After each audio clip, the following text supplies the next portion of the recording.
जोहार साथियों, बहुत ही लंबे दिनों के बाद फिर से आपका स्वागत करते हैं आपके और हमारे अपने YouTube channel education brings revolution में। मैं टाइगर जयराम महतो आपका स्वागत करता हूं। आज की वीडियो में बात करेंगे झारखंड के एक ज्वलंत विषय के बारे में। जी हां, Jharkhand public service commission JPSC. जैसा कि आप जानते हैं, जेपीएससी हमेशा विवादों में रहता है और इस बार बहुत लंबे दिनों बाद झारखंड में जेपीएससी की परीक्षा ली गई। बड़े उम्मीद के साथ छात्रों ने इस परीक्षा को दिया भी, लेकिन जो परिणाम सामने आ रहे हैं अत्यंत दुखदायी और पीड़ादायक है।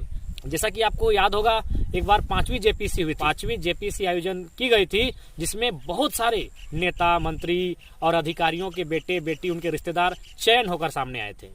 यानी स्पष्ट है कि राज्य में जिस परीक्षा के माध्यम से सर्वोच्च सेवा के पद पर लोग आसीन होते हैं, उस परीक्षा में भी संकट है, उस परीक्षा में भी विवाद है, उस परीक्षा में भी घोटाले के चांसेस है। जी हाँ, ये भारत है, ऊपर से ये झारखंड है, सब कुछ संभव है क्योंकि बेईमानों का बोलबाला है। हम कहते हैं ना कि 100 में 99 बेईमान, फिर भी मेरा भारत महान।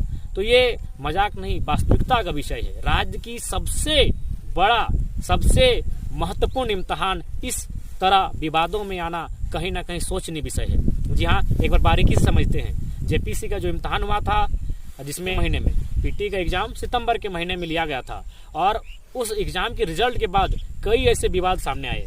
सबसे पहला तो सीरियल नंबर, कि एक ही रूम में, एक ही कमरे में लगभग 30 से 25 अभ्यर्थी पास हो गए। पहला सवाल वहाँ खड़ा होता है। और अब क्या एक आया है विवाद कि कोई एक स्टूडेंट जिसने एग्जाम को बैठा ही नहीं है, जो एब्सेंट है, वह मेरिट उसका बन चुका। यही नहीं, इसके अलावे कई स्टूडेंट ऐसे हैं जिनका मेरिट तो बना है, लेकिन कुछ स्टूडेंट ऐसे हैं जिनका मेरिट नहीं बना है, उनसे उनका कम नंबर है। बहुत ही हंसी और मजाक का विषय लग रहा है ये जेपीएससी। राज्य का सर्वोच्च इम्तिहान मजाक का विषय बनता जा रहा है। अब देखिए, कुछ ही दिन पहले अखबार में आपने पढ़ा होगा, जेपीएससी खुद स्वीकार कर रही है कि 49 कैंडिडेट बिना एग्जाम बैठे पास हो गए। 1 2 3 4 नहीं, 49। एक रहे चाहे 4 रहे चाहे 49 रहे, बिना एग्जाम बैठे राज्य के सबसे बड़ा एग्जाम, जो सबसे बड़ी सेवा के पद पर लोगों को आसित करेगा, उस एग्जाम में 49 कैंडिडेट बिना एग्जाम लिखे पास हो जाते हैं और जेपीएससी खुद स्वीकार कर रही है। एक बात क्लियर जान लीजिए कि आखिर जेपीएससी में ही इतने बड़े घोटाले, खैर जेपीएससी नहीं, लगभग हर एग्जाम में होता है, लेकिन जेपीएससी में खासकर घोटाले होते हैं। खासकर बेईमानी इसलिए देखने को मिलती है क्योंकि एकमात्र नौकरी है जिस पर नेता, मंत्री और अधिकारियों और अमीरों की नजर रहती है। क्योंकि इस नौकरी के माध्यम से कोई सीओ बनेगा, कोई बीडीओ बनेगा, कोई डीएसपी बनेगा, तो इसमें अधिकारी बन के आते हैं सामने। इस इम्तिहान के माध्यम से अधिकारी बनते हैं। तो जब तक अधिकारी के साथ नेता नहीं चलेंगे, झारखंड का लूट नहीं पाएंगे। अमीरों के हाथ में भी कुछ अधिकारी होने चाहिए। उनको ट्रक को रोकने वाला इंस्पेक्टर, उनके माल लोडिंग करते समय धावा ना बोले, डीएसपी ना पहुंचे, उनके काम काजों में वीडियो डिस्टर्ब ना करे, उनके अवैध जमीनों को लीगल कर दे सीओ। तो इसलिए अमीरों की भी नजर रहती है जेपीएससी पर। नेताओं की तो रहती ही रहती है और अधिकारियों की तो रहती ही रहती है। ये हवलदार और चौकीदार का एग्जाम नहीं है, ये जेपीएससी का एग्जाम है। स्पष्ट है, बेईमानों की नजर इस पर रहेगी।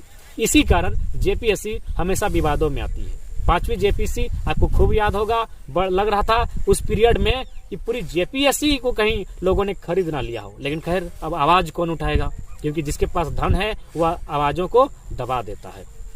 और झारखंड की जनमानस है, वे मस्त हैं, अपने दिनचर्या में मस्त हैं। झारखंड के लोग, उन्हें अपने अधिकार से कोई मतलब नहीं है, बेचारे राशन कार्ड बनाने के लिए परेशान हैं। आप गाँव में जाइए, अगर आप थोड़ा सा पढ़े लिखे हैं या तो अथवा फिर आपकी थोड़ी सी अगर पहचान है, तो गाँव के लोग कहेंगे, बाबू हमारा राशन कार्डवा बनाए देना, हमारे पुतैया के नाम नए चढ़ल है, नया नया शादी भेल है। तो गाँव के लोग परेशान है, जहद कर रहे हैं राशन कार्ड में नाम चढ़ाने के लिए। गांव के लोग परेशान है आधार कार्ड सुधारने में। गांव के लोग परेशान है अपना जो ऑनलाइन जमीन का रसीद चढ़ाने में। उन्हें जेपीएससी, जेएसएससी के से क्या मतलब है, उन्हें एग्जाम में हो रहे घोटालों से क्या मतलब है, उन्हें आंदोलन से क्या मतलब है। आज ऐसी स्थिति बनकर आ गई है। तो इस पर हमें एक कथन याद आता है हिटलर का। उन्होंने कहा था कि जनता को इतना निचोड़ लो हिटलर ने कहा था कि जनता को इतना निचोड़ लो कि उसके लिए जिंदा रहना ही विकास होगा। तो आज वही परिस्थिति हमारे सामने है, इसलिए हम अपने हक अधिकार के लिए लड़ भी नहीं पाते हैं। और तो कहीं ना कहीं यह जो जेपीएससी है, निसंदेह इसमें बहुत सारे ऐसे भी छात्र हैं और बहुत सारे नहीं, अधिकांश छात्र ऐसे हैं जो मेहनत से गए हैं, लेकिन कुछ % है जो बेईमानों के चाल से, बेईमानों के ढाल से यहाँ तक चयन होकर आए हैं। इस विवाद और जेपीएससी का चोली दामन का साथ रहा है। और नेता अधिकारी मैंने स्पष्ट कहा, एकमात्र नौकरी है जेपीएससी जिस पर इनकी नजर होती है, क्योंकि इसी के माध्यम से अधिकारी चुनकर आते हैं राज्य में। और अधिकारियों की जब तक साठगांठ इनके साथ ना हो, नेताओं के साथ, बड़े बड़े अमीरों के साथ, ये अपना चोरी नहीं कर पाएंगे, क्योंकि इनको झारखंड को लूटना है।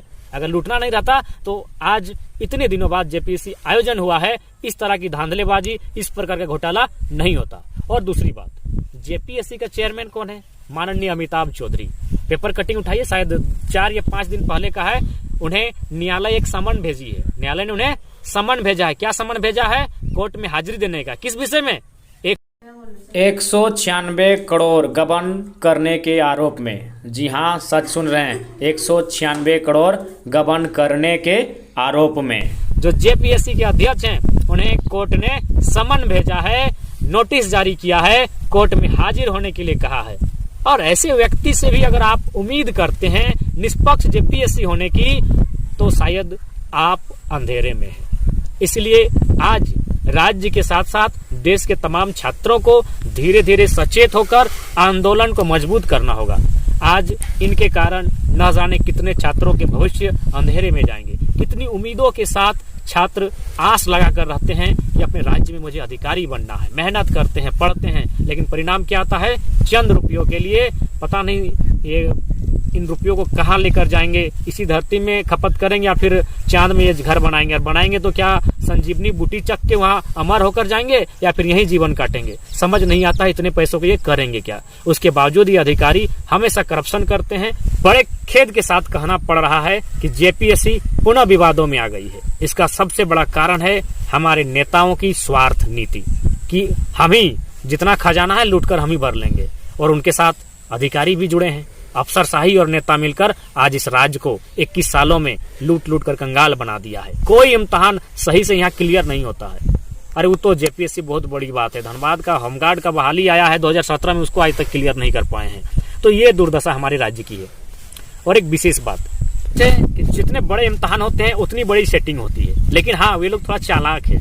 जब सेटिंग करते हैं तो लोग सवाल ना करे, लोग उन बवाल ना करे, इसलिए कोई भी इम्तहान क्यों ना हो, कुछ ऐसे स्टूडेंट उस इम्तहान को पास करते हैं जिनके घर की आर्थिक स्थिति खराब हो, जो खेतों में खटता हो, जो ईंट के भट्ठे में काम करता हो, जो मजदूरी करता हो, जिसके घर वाले, ऐसे 2-4 बच्चे एग्जाम को पास करते हैं। तब सरकार की जो मीडिया, क्योंकि सरकार के पास एक मीडिया भी होती है उनके कामों को बढ़ा चढ़ा कर दिखाने की, वे लोग दिखाते हैं देखिए गरीब का बच्चा अधिकारी बन गया।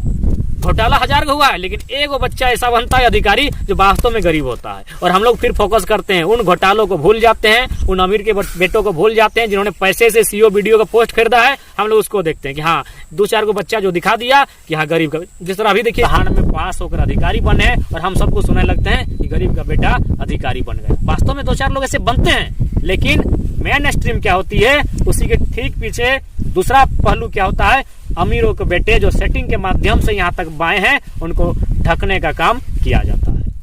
और फिर क्या होती है, जब देखता है कि भाई एक मजदूर का बेटा अधिकारी बन गया, तो फिर लाखों मजदूर के बेटे हौड़ बन जाती है उनमें अधिकारी बनने की। और अंततः उनके सपने आज जिस प्रकार यह जेपीएससी विवादों में आई है, इस प्रकार कुछ के बहुतों के सपने टूट जाते हैं। जय हिंद, जय भारत, जोहार झारखंड।